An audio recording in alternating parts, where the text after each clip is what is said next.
গত 28/5/2024 তারিখে সে আমাকে তার ফোনের ইমোতে আমার ইমোতে ফোন দিয়ে বলে যে তোমার ভাবি খুব অসুস্থ, গুরুতর অসুস্থ, তাকে হসপিটালে অ্যাডমিট করাতে হবে, তুমি একটু আমাদের বাসায় আসো। তখন আমার 4 বছরের একটা বাচ্চা আছে। আমি তখন আমার বাচ্চাকে আমার শাশুড়ির কাছে রেখে আমি তার বাসায় যাই। যাওয়ার পরে আমি যে দেখি যে তার বাসায় কোনো মানে ভাবি অসুস্থ তো দূরেই থাক, ভাবি বাসায় নেই। তখন আমি যখন তাকে বলি যে দাদু, আমরা তাকে দাদু বলি, তখন আমরা যখন বলি যে দাদু, আমি বলি যে দাদু ভাবি কই, সে বলে কি না তোমার ভাবি তো বাসায় নেই। তখন আমি বললাম যে তাহলে আপনি যে বললেন যে ভাবি অসুস্থ, তাহলে মিথ্যা কথা কেন বললেন?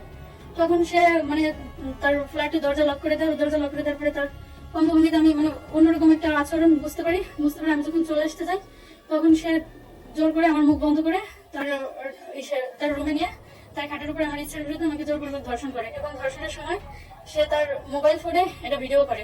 ভিডিও করার পরে সে আমাকে বলে যে তুমি যদি কাউকে বলো তাহলে মান সম্মান তোমারই যাবে, আর তোমার ফ্যামিলির লোক আমাকে অনেক বেশি সম্মান করে, আমি যদি বলি তাহলে এটাই বিশ্বাস করবে, তোমার কথা কেউ বিশ্বাস করবে না। এক পর্যায়ে আমাকে অনেক ভয় দিতে দেখালে আমি এটা গোপন রাখি, আমি কাউকে বলি না। না বললে তারপরে আমি চলে আসি। আসার পরে সে আবার তার পরের মাসের 9/6/2024 তারিখে সে আমাকে হঠাৎ আবার ফোন দেয়, ইমো দিয়ে, আমার ইমোতে ফোন দেয় বলে কি যে তুমি এখন আমার বাসায় এসে দেখা করবা। তখন আমি যখন যাইতে না করি তখন সে আমাকে বলে কি যে তুমি যদি না আসো, আমি কিন্তু এটা লোক সমাজে যদি ভাইরাল করে দিই ফেসবুকে, তাহলে কিন্তু তুমি স্বামী সংসার করতে পারবে না, আর বুঝোই তো কি হবে। ভয়ে তারপরে আমি কিছু বুঝতে পারি না, বুঝতে না পারি আমি আবারও তার বাসায় যাই।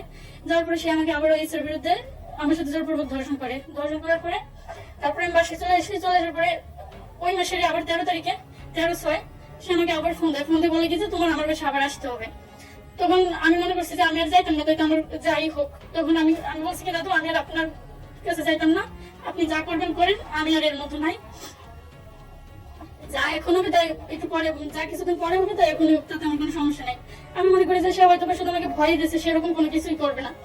তখন সে রাগের চোটে মানে আমি যখন তার কাছে যাইনি তখন সে রাগের বসে আমার হাজবেন্ডের মাসের 24 তারিখ সে আমাকে 18 তারিখ পর্যন্ত রিকোয়েস্ট করতে থাকে। আমি যখন যাই না, আমি তারপরে আমার সিম কার্ড চেঞ্জ করে ফেলা, ইমো বাদ দিয়ে দিই।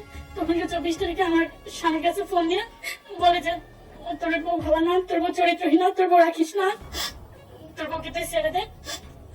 এগুলো বলে আমার শাশুড়ির কাছে যে বলে, বাসায় যে বলার পরে তারপরে আমার হাজবেন্ড আমাকে যখন জিজ্ঞাসা করে তখন আমি আমার হাজবেন্ডে বলি যে দাদু তো আমার সাথে এরকম কিছু করছি। করার পরে দাদুই আমার মনে করছে যে তুমি বললে তোমার মান সম্মান যাবে, এখন দাদুই কেন আবার এরকম করলো। করার পরে আমার স্বামী তাকে আবার যখন ফোন দিয়ে বলে যে দাদু আপনি তো এরকম করছেন, তাহলে আপনি কেন আবার আমার বউয়ের বিষয়ে আমাকে এরকম বললেন।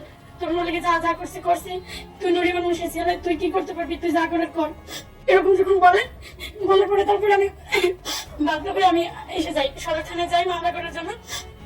মামলা করে গেলে আমার মামলা প্রথমে বলে যে কাল নিবো এরকম বলে 3-4 দিন আমাকে ঘোরানোর পরে আমাকে আমার মামলা নেয় না। পরে আমরা জানতে পারছি গোপন সূত্রে যে তার ভাই একজন ঊর্ধ্বতন কর্মকর্তা, এডিশনাল এসপি শাহিদুল ইসলাম রুবেল, এবং তার আরেক ভাই এনএসআই তে জব করে রাসেল মুন্সি, তাদের সেই মামলা থানায় নেয়নি। তারপরে আমরা কোর্টে মামলা করি। কোর্টে মামলা করার পরে মামলা টিভিতে তদন্ত দিছে। এখন তার এই যে গত 15/11/2024 তারিখে তার ওই রাসেল ভাই এবং কিছু ইউনিয়ন আওয়ামী লীগের মানে কিছু সভাপতি, শ্রমিক লীগের কিছু আওয়ামী লীগের নেতাকর্মীকে নিয়ে আমাদের বাসায় আসার পরে তারা বলে যে মামলা উঠে ফেলানোর জন্য। তা আমরা মামলা উঠাইতে যখন রাজি হইনি তখন তারা আমাদের ভয় দিচ্ছে যে থানা থেকে যেরকম মামলা নিতে দেয়নি ঠিক একইভাবে পিবিআই থেকেও রিপোর্ট নেগেটিভ করাবো, তোমরা মামলা শুনে